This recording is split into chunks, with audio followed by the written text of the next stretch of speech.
사명으로 흘러가다라는 제목으로 말씀을 같이 나누겠습니다. 한번 같이 읽어보겠습니다. 사랑 안에 거하다 사명으로 흘러가다. 아멘. 그럼 오늘 우리는 청지기연신 금요 기도회를 모이고 있습니다. 여러분이 청지기라는 이름으로 모여 있어요. 이것이 굉장히 중요한 고백입니다. 중요한 정체성이에요. 이 땅에 내가 누리는 모든 것은 다 하나님이 주신 것입니다. 우리의 생명도, 건강도, 우리의 능력도, 재정도, 에너지도 모든 것이 하나님이 주신 것이고 우리는 이 땅에서 그것을 잘 맡아서 관리하고 사용하는 청지기로서 살아가는 것입니다. 아멘. 여러분, 이 고백이 없으면 내가 주인 되는 거예요. 내가 주인 노릇해요. 입으로는 주여 주여 하면서 내가 주인 노릇하려 하게 된단 말입니다. 우리 모두는 청지기예요. 중직자들, 또 재직들, 모든 봉사자들은 당연하고 또 나가서 모든 성도님들, 우리가 주님에게 또 사명을 맡은, 사명이 없는 사람은 아무도 없어요. 하나님 앞에 갈 때까지 그 사명을 감당하는, 우리에게 여러 가지 주신 자원과 달란트를 사용하여서 사명을 감당하라고 하나님께서 맡겨주신 청지기들이다라는 거예요. 자, 그런데 여러분, 우리가 곰곰이 스스로를 돌아보시고 또 생각해 보시기 바랍니다. 우리가 청지기인데, 우리가 하나님의 자녀가 되고 하나님의 일꾼 되고 청지기가 되었다는 것은 너무나도 귀하고 감사한 일인데, 그러나 우리가 지내다 보면, 주의를 한다고 하다 보면 어느 순간은 기쁨보다는 피곤함이 더 크게 다가오고 몰려올 때가 있습니다. 안 하면 안 할수록 편해요.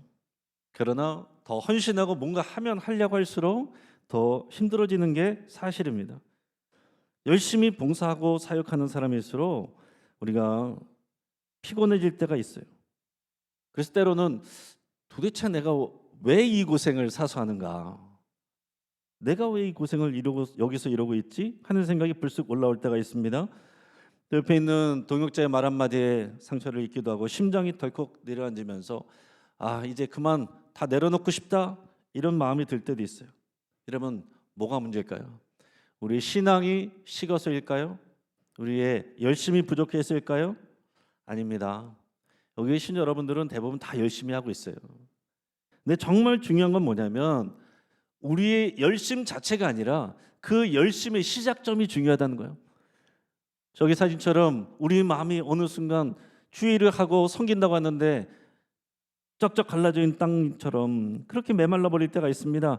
열심이 부족한 게 아니에요. 우리의 열심이 어디서부터 시작이 되었느냐, 이거를 확인하는 게 중요하다는 얘기죠. 오늘 본문 말씀 많이 나눴고 여러분들도 잘 아는 말씀이고, 그러나 저도 목회자로서 또 하나님의 자녀로서 하나님의 청지기로서 때론 지치고 또 무기력해질 때마다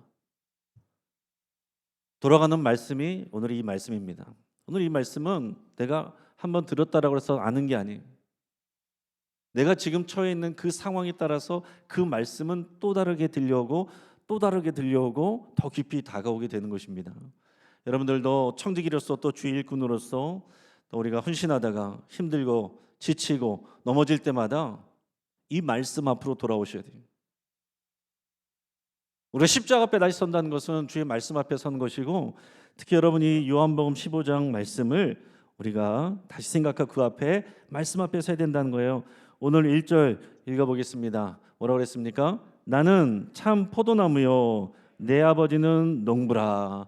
아멘. 이것이 굉장히 그 당시 유대인들에게는 큰 충격적인 말씀이에요. 예수님이 참 포도나무래요. 우리에게는 포도나무 하면 그렇게 와닿지 않지만은 이스라엘 사람들, 유대인들에게 있어서 포도나무는요 굉장히 상징적인 의미입니다. 성경에서 이스라엘 백성을 포도나무로 많이 비유하거든요. 그러니까 이스라엘은 포도나무예요. 근데 역사 속에서 보면 이 구약 시대 이스라엘이 또 유다가 다 망했습니다. 왜 망했어요? 참 포도나무가 되지 못해서. 그래서 그걸 들포도나무가 되었다, 들포도나무 열매가 맺혔다, 이렇게 표현을 합니다. 먹지 못할 들포도나무가 되었다는 거예요. 근데 이제 예수님이 딱 나타나셔서는 내가 진짜 참 포도나무다, 그렇게 말씀하시는 거예요. 그리고 5절에서는 너희는 가지다, 이렇게 말씀하시는 거예요. 여러분, 이것이 놀라운 일이고 우리에게는 영광입니다. 여러분, 우리는 가지예요. 예수님, 이 포도나무가 되시는 예수님의 몸에 붙어 있는 가지입니다. 아멘. 이게 무슨 말이에요? 그러면 나무의 뿌리로부터 올라오는, 나무의 이 몸통으로부터 올라오는 모든 생명력, 나무의 모든 영양분, 그 나무의 모든 가치가 그 나무에 붙어 있는 가지의 것이 된다라는 거예요.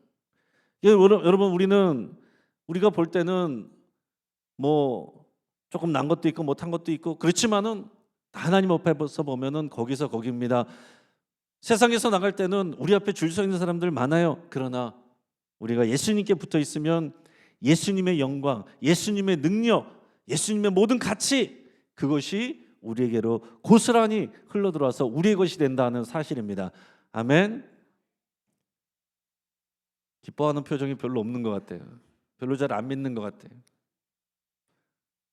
할인 쿠폰 주면 더 기뻐할지도 모르겠는데, 그것하고 비교할 수 없는, 여러분, 정말 놀라운 하나님의 선물이 이 말씀이에요. 우리는요, 청직이라고 했을 때 하나님의 일을 하기 위해서 고용된 일꾼들이 아닙니다. 노예가 아니에요. 우리는 생명의 근원 되시는 예수 그리스도께 접붙여져 있는 생명의 파트너들인 거예요. 농부는 하나님이십니다. 그 농사를 짓는 건 하나님이세요. 하나님이 일하시는 거예요. 근데 하나님께서 예수 그리스도를 통해 하시는데 그 열매를 나무에다가 발을 맺히는 게 아니고 가지를 통해서 맺게 하십니다. 이게 놀라운 하나님의 은혜예요. 하나님은 우리 없이도 얼마든지 하나님의 역사들을 다 이루실 수가 있어요. 그러나 하나님이 결정하신 바는 뭐냐면은 우리가 가지가 되게 하셔서 우리를 통해서 열매 맺게 하시기를 원하신다는 거예요. 그게 놀라운 일입니다. 예수님 그냥 알아서 영광스럽게 이 땅에 오실 수 있지만은 연약한 마리아의 몸을 통해서 오시는 겁니다. 그게 하나님의 방법이에요.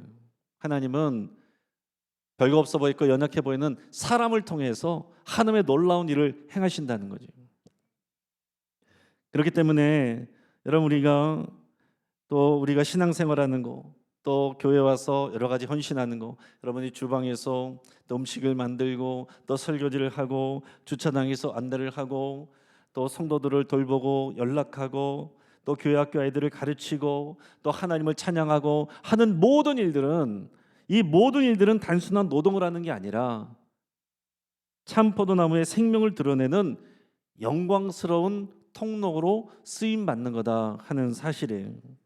그러니까 여러분, 이 믿음이 없는 사람들은 야, 교회에서 밥을 주냐 돈을 주냐 뭐 줬다고 그렇게 가서 너 돈 쓰고 힘쓰면서 시간 내서 그렇게 가서 일하고 있느냐, 왜 이용당하고 있느냐, 모르는 사람들은 그렇게 하지만 우리는 하나님의 그 영광에 붙어서 그 생명을 흘려보내는 통로로 쓰임받는 것이고 하나님의 생명의 파트너로 대접을 받는 겁니다.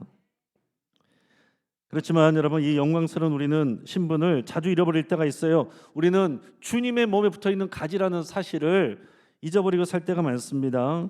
우리는요, 이 나무 예수 그리스도에는 관심 없이 살아갈 때가 많습니다. 나무에는 관심이 없고 우리의 관심이 눈에 보여지는 열매, 나에게서 어떤 열매가 맺혀졌는가, 거기에 관심을 쏟기 마련인다는 거예요. 여기서 우리의 모든 영적 질병이 생겨나게 되는 것입니다. 우리 5절 하반절에 보면 뭐라고 그랬습니까? 나를 떠나서는 너희가 아무것도 할 수 없습니다. 아멘. 나를 떠나서는 너희가 아무것도 할 수 없습니다. 여러분, 이 말씀을 들으면 기분이 좋으세요? 나쁘세요? 이 좋아야 될지 나빠야 될지 사실 살짝 헷갈리죠. 나를 떠나서는 너희가 아무것도 할 수 없습니다. 나 할 수 있는 거 많은데요. 그러나 이 말씀은 무슨 말씀입니까? 뒤집어서 말씀하면 예수님 안에서 너희는 모든 것을 할 수 있다, 그런 말이에요. 너희가 내 안에 거하면 예수님의 일을 한다는 거예요. 예수님의 능력만큼, 예수님의 수준만큼 한다는 것입니다. 예수님 분명하게 그렇게 약속하셨어요. 너희는 내가 하는 일을 너희도 할 것이요 그보다 더 큰 일도 하리라. 아멘. 그러니까 여러분, 우리 눈에 보여지는 모습대로 내 자신과 내 옆 사람을 판단하면 안 돼요. 예수님의 수준으로 판단을 하셔야 돼요. 이것은 우리를 향한 하나님의 강력한 사랑의 초대다라고 말할 수 있는 겁니다. 우리가 사역의 현장에서 왜 지칩니까? 왜 지쳐요? 내 힘으로 하려고 그러니까 그러는 거예요. 내 힘으로 하려고 그러니까. 내 지혜로 사람을 변화시키려고 하고, 내 힘으로 열매 맺으려고 하고, 내 능력으로 어떻게든 열심으로 부서를 부흥시키려고 하다가 열매가 좀 잘 맺히면 교만해지고, 안 맺히면 낙심하고, 이게 일반적인 사람들의 모습입니다. 왜 그렇습니까? 내 힘으로 했으니까. 그러나 주님은 말씀하셨어요. 나를 떠나서 너희가 아무것도 할 수가 없음이라. 뒤집어서 말하면은 내 안에서는 너희가 모든 것을 할 수 있고 너희가 하는 모든 것의 열매는 나에게서 온 것이다. 이걸 말씀하고 계신 거예요. 만약 오늘 여러분 중에서 나는 너무 지쳤다, 이제 아무것도 할 힘이 없다 하시는 분이 계십니까? 그러면 여러분 잘 오셨어요. 우리 주님은 거기서부터 시작하시는 거예요. 우리는 잘 나가는 사람들을 주님이 쓰시는 게 아니고, 나는 주님 없이는 아무것도 할 수 없습니다, 이 고백을 하는 사람을 통해서 쓰시는 거예요. 그렇기 때문에 그래, 내 힘으로는 넌 아무것도 할 수 없어. 그러나 이제 내 안에 거하라. 그러면 내가 너를 통하여서 이루리라. 우리 주님이 이렇게 말씀하고 계신 겁니다. 여러분 다 스마트폰 갖고 다니시지만은 배터리가 다 떨어져 가면 어떻게 됩니까? 가슴 두근거리죠. 걱정되죠. 스마트폰 아무리 기능이 많아도 배터리 떨어지면은 할 수 있는 게 없어요. 지금 AI 시대도 마찬가지입니다. AI 시대 기술이 발전하면 발전할수록 더 중요해지는 게 이제 전기 에너지래요. 전기 에너지 없으면 기술 아무리 발전해도 아무것도 없다는 거죠.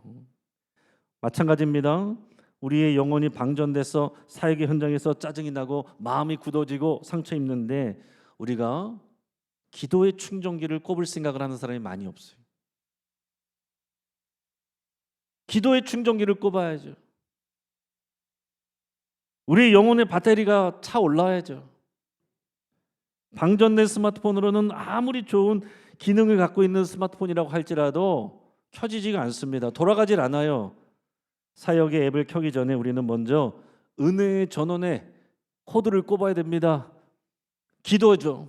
기도를 통해서 우리가 영혼을 충전시켜야 되는 거예요. 오늘 이 시간 여러분 피곤하고 어려운 가운데 나왔을 때 여러분 이 시간에 여러분들을 힘들게 하려는 게 아니고 이 은혜의 배터리에 충전시켜 드리려고 하는 거 아닙니까? 오늘 이 시간 우리 성령의 능력과 충만함으로 오늘 잘 충전될 수 있기를 축복합니다. 그럼 구체적으로 어떻게 하라고 그랬어요? 주님 안에 거하라고 그랬는데 주님 안에 거하는 게 구체적으로 뭘까요? 이게 추상적으로 생각하면은 우리 삶에 적용이 안 돼요. 오늘 3절에 답이 있습니다. 뭐라고 그랬습니까? 너희는 내가 일러준 말로 이미 깨끗해졌다. 주의 말씀으로 내가 너를 깨끗하게 하였다. 그렇게 말씀해요. 또 7절은 우리가 읽지 않았지만 거기서도 이렇게 말씀합니다. 내 말이 너희 안에 거하면. 여러분 우리가 주님 안에 거한다는 것은요, 주님의 말씀 안에 거하는 거예요. 주님의 말씀 안에 거한다는 것은 주님의 말씀이 우리 안에 들어오는 거죠. 여러분 농부는 하나님이시라고 그랬어요. 하나님이 말씀의 칼로 이 가지들을 깨끗하게 가지치게 하고 정리를 하십니다. 뭘로 하신다고요? 말씀의 칼로. 누구를 쳐요? 우리를 치는 거예요. 아멘. 여러분 말씀의 검은요, 우리 자신에게 향해 있어야 되는 거예요. 어떤 사람들은 말씀의 검으로 다른 사람들을 쳐요. 그 말씀의 검끝이 항상 나에게 향해 있어야 돼요. 그래서 나의 의, 세상적인 욕심, 잘못된 동기들, 이것들이 다 가지치기 돼야 되고 깨끗해져야 된다는 거예요. 그래서 여러분 말씀을 들을 때 이건 꼭 누가 들어야 되는데, 말씀의 칼끝을 다른 사람들에게 향하는 겁니다. 모든 말씀이 나 자신에게 향하는 말씀이어야 돼요. 말씀의 칼로 내가 받았어. 내 삶에 적용해야 되고 내 자신을 돌아봐야 되고, 그래서 내 삶 가운데 그 말씀에 맞지 않는 것은 잘라서 내버려야 되고, 결단할 것은 결단하며 기도하는 것. 이 과정은 힘이 들죠. 어렵습니다. 그냥 왔다가 은혜 받고 그냥 내가 원하는 삶을 살면 쉬워요. 그러나 거듭 말씀드리지만 신앙생활은 쉽게 하려고 하는 거 아닙니다. 주님이 기뻐하신 뜻으로 가려면 농부 되신 하나님께서 우리를 가지치게 하시고 더러운 것들을, 또 껍질들을 이 말씀의 칼로 걷어내시고 잘라내신다는 거예요. 언제까지요? 주님 앞에 갈 때까지요. 여러분, 가끔 그런 분들이 있어요. 나 다 배웠는데요. 다 배운 사람이 어디 있습니까? 주님 앞에서 여러분, 목회자도 계속 배우고 말씀도 계속 배우고 하나님도 계속 새롭게 경험하고 세상도 계속 변하는데, 나 예전에 그거 다 했어요. 다 한 게 어디 있습니까, 여러분? 똑같은 말씀도 오늘 우리가 새롭게, 또 우리가 듣고 새롭게 더 깊은 차원으로 가야 되는 거죠. 오늘 여기 계신 중직자 여러분, 재직자 여러분, 봉사자 여러분, 사역의 현장으로 나가시기 전에 말씀의 보좌 앞으로 먼저 나가시기를 축복합니다. 말씀 붙잡고 먼저 기도하시는 일을 먼저 하시기를 축복해요. 일을 먼저 하지 마시고 말씀 듣고 적용하고 순종하여 기도로 붙잡고 여러분 몸부림치는 일을 먼저 하시길 바랍니다. 기도하지 않고 하는 일들은 반드시 모든 게 문제가 생겨요. 그러나 기도하고 하는 일이면은 문제가 생기지 않습니다. 지금 우리 사역 가운데 자꾸 문제가 생긴다. 기도가 부족하다는 사인이, 말씀 앞으로 나가야 된다는 사인이, 기도해야 된다는 사인이. 여러분, 이것을 여러분 붙잡지 못하면 엉뚱한 데서 여러분 힘쓰게 되는 거예요. 말씀이 뭐예요? 하나님이 우리를 사랑하시고 어떻게 이루어가실 것인지를 보여주는 그런 사랑의 편지고요. 하나님의 계획이 들어있는 말씀입니다. 말씀 자체가 힘이고 능력이에요. 그래서 말씀이 우리 안에 거하면 주님이 우리 안에 거하시는 것이고, 말씀을 따라서 살려고 우리가 몸부림치면 여러분 그 말씀이 우리 삶에서 주님이 능력이 되시는 겁니다. 근데 저절로 되는 게 아니라 그 말씀을 붙잡고 기도를 해야 돼요. 그러니까 여러분, 똑같은 시간 기도를 해도 말씀 붙잡고 기도하는 사람과 내 생각 붙잡고 기도하는 사람은 하늘과 땅 차이예요. 그래서 여러분, 모든 기도회 앞에 설교 시간이 있는 거예요. 기도회 기도하러 왔는데 설교가 너무 길다. 물론 이제 그럴 수도 있고, 설교도 이제 짧게 하려고 노력하지만은 말씀 붙잡고 기도해야 돼요. 그래야 우리의 기도가 건강해지는 겁니다. 자, 중요한 건 이거예요. 우리는 먼저 주님과의 사랑이 견고해져야 된다. 주님 사랑 안에 머물러야 된다는 얘기예요. 사역의 현장으로 뛰어나가기 전에 우리는 이렇게 고백해야 됩니다. 주님, 제가 주님을 사랑합니다. 주님의 사랑이 제 안에 가득합니다. 여러분, 이렇게 고백을 해야 되는 거예요. 여러분의 마음은 일로 가득 차 있습니까? 아니면 예수님으로 가득 차 있습니까? 주님의 사랑이 가득하다고, 이것을 여러분 사모하며 고백하는 이 믿음의 고백이 있어야 돼요. 이 사랑에, 주님의 사랑에 연료가 없으면요, 우리는 사명이라는 이름으로 달려 들어갔어도 조금 일하다가 금방 지칩니다.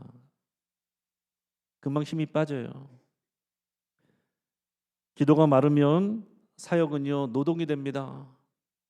말씀이 마르면요 사역은 권력이 돼요. 은혜가 마르면요 사역은 교만이 됩니다. 주의 말씀을 듣고 내 자신에게 적용하고 결단하여서 기도하는 이 순종이 가진 우리가 살 수 있는 유일한 길입니다. 사랑하는 동역자 여러분, 오늘 이 밤에 우리는 사역 순서를, 신앙의 순서를 바로 잡아야 돼요. 일이 앞서지 않게 하십시오. 관계가 앞서야 됩니다. 성과를 내려고 하기 전에 주님 안에 거함을 먼저 선택하시길 바랍니다.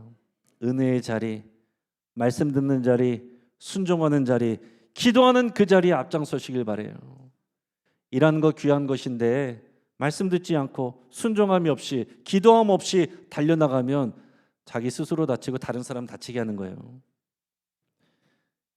이런 내용을 우리가 묵상할 때마다 생각나는 사람들이 있죠. 마리아와 마르다입니다. 마리아와 마르다. 예수님이 동네를 지나가시다가 마리아와 마르다 이 자매의 집에 들어가셨습니다. 두 자매는 예수님을 사랑하고 또 예수님을 믿는 믿음이 있어요. 둘 다 귀한 예수님을 사랑하고 대접하기를 원했습니다. 근데 방법이 달랐어요. 마리아는 어떻게 했습니까? 예수님의 무릎 앞에 앉아서 예수님의 말씀을 경청했습니다. 지금 예수님과 사랑과 신뢰의 소통이 이루어지고 있는 거예요. 근데 뒤에 보면은 마르다는 화가 나 있어요. 제가 이 장면은 예수님의 시선으로 보는 마리아와 마르다는 어떨까 생각해서 만들어 본 그림입니다. 그 예수님의 눈으로 볼 때 여러분들은 어디에 해당되십니까? 어떤 표정이십니까? 마리아는 예수님의 무릎 앞에 앉아서 환한 미소를 짓고 있고, 마르다는 지금 일이 너무 바빠요. 지금 빨리 청소도 해야 되고 국도 끓여야 되고 음식도 해야 되고 할 일이 산더미 같은데, 한가하게 마리아가 주님 앞에서 노닥거리고 있다고 생각을 해서 마리아에게 화가 났고, 그런 마리아에게 따끔하게 혼내지 않고 가만 놔두는 예수님한테도 마르다가 화가 나 있습니다. 그때 예수님이 뭐라고 말씀하셨어요? 네가 너무 분주하다 마르다야. 오직 한 가지라도 족하다. 마리아는 더 좋은 것을 선택하였다. 물론 예수님 마르다를 귀하게 여기시죠. 마르다 나쁘다고 정죄하시는 게 아닙니다. 마르다를 사랑하세요. 마르다의 귀한 헌신과 주님을 어떻게든 잘 대접하려는 그 마음을 예수님이 왜 모르십니까? 그러나 예수님이 정말 더 원하시는 것은 이 관계잖아요. 사랑의 관계. 여러분, 남편이 집에 들어왔습니다. 퇴근했습니다. 근데 아내가 남편을 위해서 반찬을 준비하느라고 정신없이 일해요.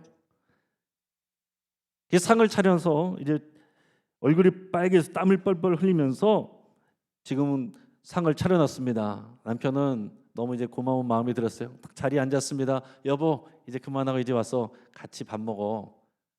나 지금 할 게 너무 많아요. 당신 먼저 먹어요. 조금 기다리다가, 여보, 그래도 우리 같이 먹자. 오늘 특별한 날인데 당신하고 같이 먹어야지. 아이고, 이 사람이 나 지금 바쁘다니까요. 그럼 남편은 기분이 좋게 그 밥이 넘어가겠습니까? 아무리 12첩 반상 아무리 차려준다고 하더라도 그 밥이 맛있게 넘어가겠냐고요. 남편이 돌아왔을 때 원하는 것은 맛있는 반찬보다도 사랑하는 아내와의 다정한 대화입니다. 물론 남편을 따라서 다를 수도 있겠죠. 다른 생각을 할 수도 있겠죠. 나는 대화보다는 맛있는 반찬이 더 좋다. 말없이 반찬만 주면 좋겠다. 그런 생각도 할 수도 있겠지만은, 그러나 여러분의 궁극적인 관계로 가면은요, 반찬보다 더 중요한 거는 그 아내와의 부부간의 관계잖아요.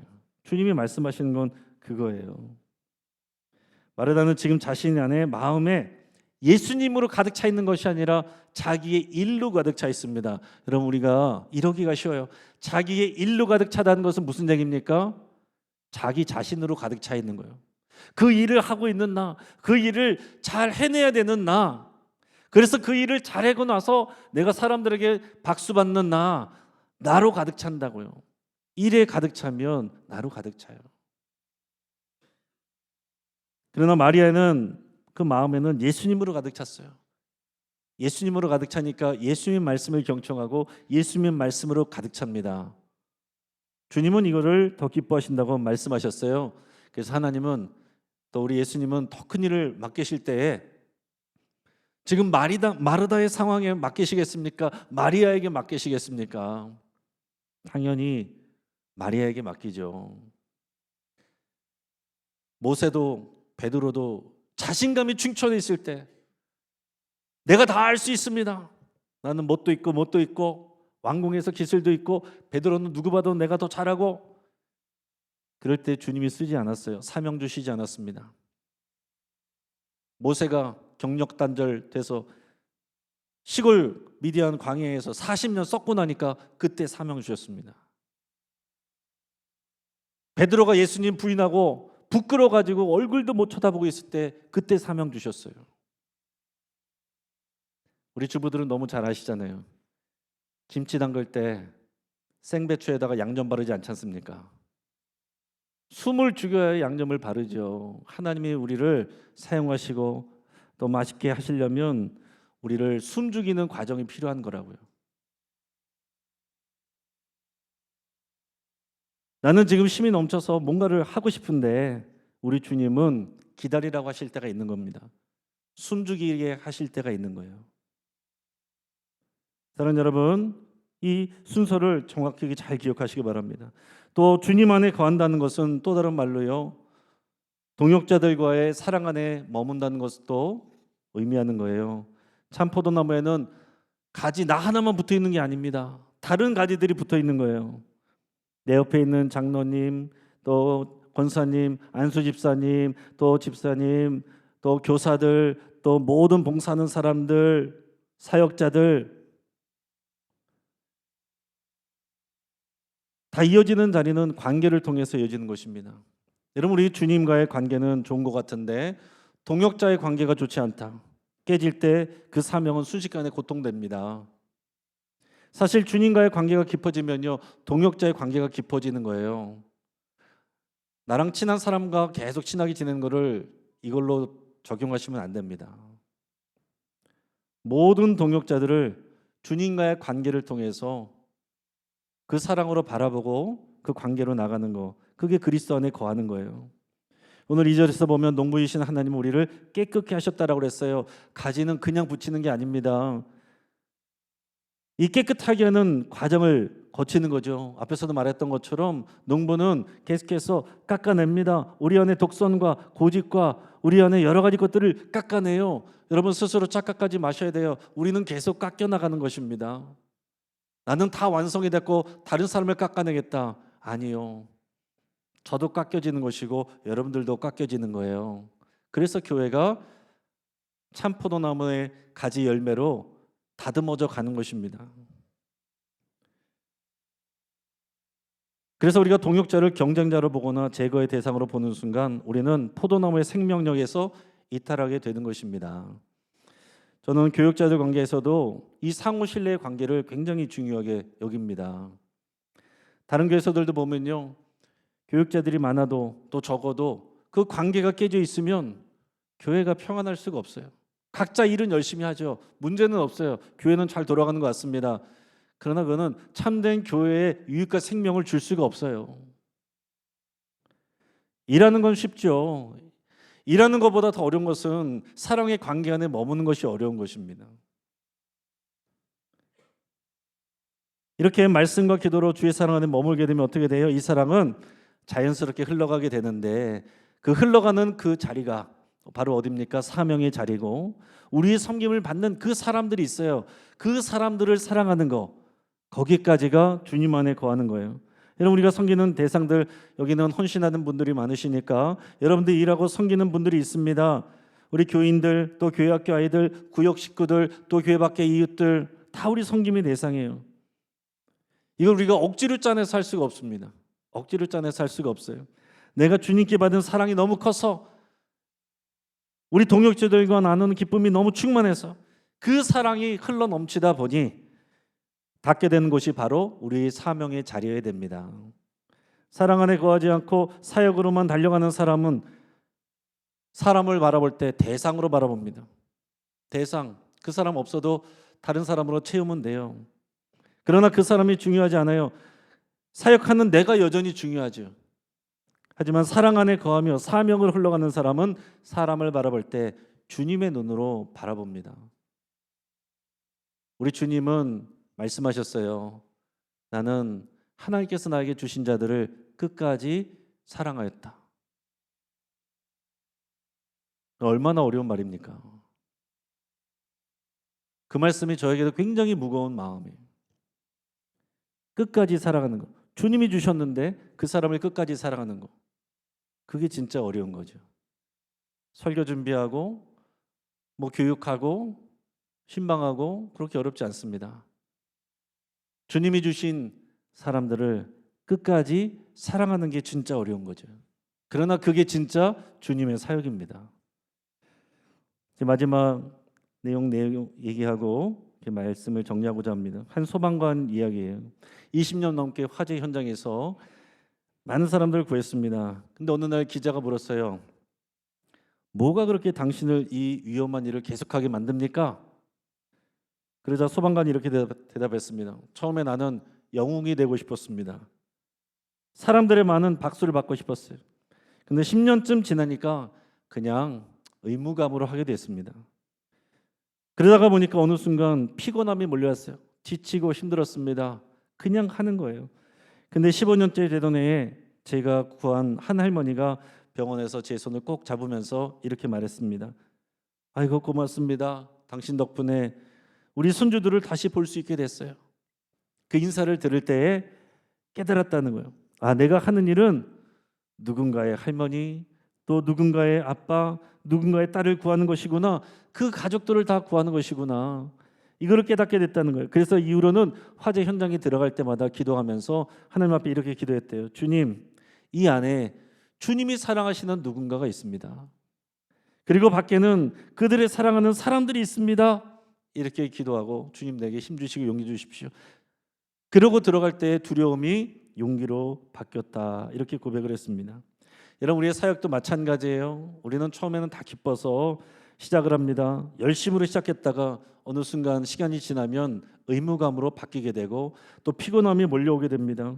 하지만 우리가 주님의 사랑 안에 깊이 거하게 될 때 주님의 사랑이 우리를 채워지고 그 사랑이 우리 동역자들과 함께 또 바깥으로 흘러나가게 될 때 우리 눈에 보이는 것들이 달라져요. 우리가 하는 똑같은 일들이지만은 그 의미가 전혀 달라지는 것입니다. 주방에서 설거지하는 그 손이 점점 주님의 손으로 보이게 되고요. 주차 안내하는 그 발걸음이 주님이 발로 보이게 됩니다. 내가 가르치는 아이들이 성가신 귀찮은 아이들이 무리한 아이들로 보이는 것이 아니라 주님이 기뻐하시고 목숨 바쳐서 사신 그 생명으로 보이게 되는 거예요. 보배로 보이게 되는 것입니다. 오늘 밤에 그 사랑을 누리시기를 주의 이름으로 축복합니다. 오늘 각자 우리가 열심히 합시다. 우리가 외치기 이전에 정말 우리가 그 사랑을 누릴 수 있기를 바라고 축복합니다. 그래서 그 사랑이 채워질 때 우리가 흘러가게 되고 주님, 제가 주님을 사랑합니다. 이 고백을 할 때에 그 사랑 안에 깊이 잠길 때 우리를 힘들게 했던 사명의 짐은요, 우리에게 날개가 돼요. 우리를 괴롭혔던 관계의 갈등은요, 중보의 기도 제목이 됩니다. 오늘 이 밤 참포도 나무이신 주님께 깊이 뿌리 내려서 그 사랑의 힘으로 세상을 향해서 사명을 향해서 우리 기쁘게 힘차게 함께 달려가는 저 여러분 되기를 주의 이름으로 축복합니다. 같이 한번 기도하겠습니다. 주님, 제가 주님보다 앞서지 않게 해 주옵소서. 내 열심의 엔진을 끄고 주님의 은혜의 강물에 나를 맡기게 하옵소서. 내가 먼저 주님 안에 거하는 예배자가 되게 하시고 그 다음에 기쁨으로 섬기는 청지기로 봉사자로 서게 하여 주시옵소서. 하나님, 나의 힘으로 다 할 수 없습니다. 내 모든 손에 힘을 내려놓고 주님 앞에 거하게 하여 주시옵소서. 십자가 앞에 서게 하여 주시옵소서. 주의 말씀 앞에 서게 하여 주시옵소서. 오늘 그 말씀을 붙잡고 기도하게 하여 주시고 우리를 향한 하나님의 그 사랑의 고백으로 우리가 충만해지게 하여 주옵소서. 감사하며 예수님의 이름으로 기도합니다. 아멘. 여러분, 시간 우리가 함께 찬양하고 또 기도할 텐데요. 우리 앞에서 맨 처음에 불렀던 우리 거무나 아름답다, 우리 요즘에 우리 금요기도회 때나 수요일 날 이렇게 몇 번 불렀는데 우리 아가서 말씀에 굉장히 은혜되는 핵심적인 말씀입니다. 너는 거무나 아름답다. 이 포도밭에서 일하는 검게 그을린 천한 신분의 여인, 그러나 왕이 나타나서 그 여인을 사랑한다고 아름답다고 말씀해 주시는 장면이 아가서의 말씀이에요. 너는 거무나 아름답다. 주변에 같은 사람들은 다 놀립니다. 너는 얼굴도 검해, 못생겼어. 너는 신분도 천해. 그래서 위축되고 때로는 그 말에 지기 싫어서 더 강해 보이려고 하고, 근데 왕이 나타나서 너는 거무나 아름답다 이렇게 선포해 줄 때 그 마음이 부드러워지고 사르륵 녹는 것입니다. 다른 사람들에게도 부드러워지게 되는 거예요. 오늘 이 시간 여러분들이 이 주의 음성을 들을 수 있게 바랍니다. 제가 곰곰이 생각을 해보면 다 우리가 칭찬이 너무 부족한 것 같아요. 서로 축복하는 말이 많이 부족한 것 같습니다. 우리 예배 때는 그렇게 많이 하지만 다들 열심히 일하시고 다들 수고하는데 다들 그래도 칭찬 한마디면은 힘이 날 것 같은데 칭찬해주는 사람이 별로 없고 다들 이게 저렇다 저게 저렇다 그런 소리를 들으니까 우리가 더 상처를 받고 또 마음이 다치는 경우들이 많이 있습니다. 그러나 우리 주님은 너는 거무나 아름답다 이렇게 말씀해 주시거든요. 오늘 먼저 이 찬양을 우리 찬양팀이 또 제가 같이 부를 텐데 여러분들은 이 찬양을 주님이 불러주시는 노래로 여러분 들으시면서 여러분들이 한번 묵상해 보시기 바랍니다. 오늘 주님이 여러분들을 향해서 말씀하시는 그 음성으로 불러주시는 그 사랑의 노래로 그렇게 여러분 들어보시기 바랍니다.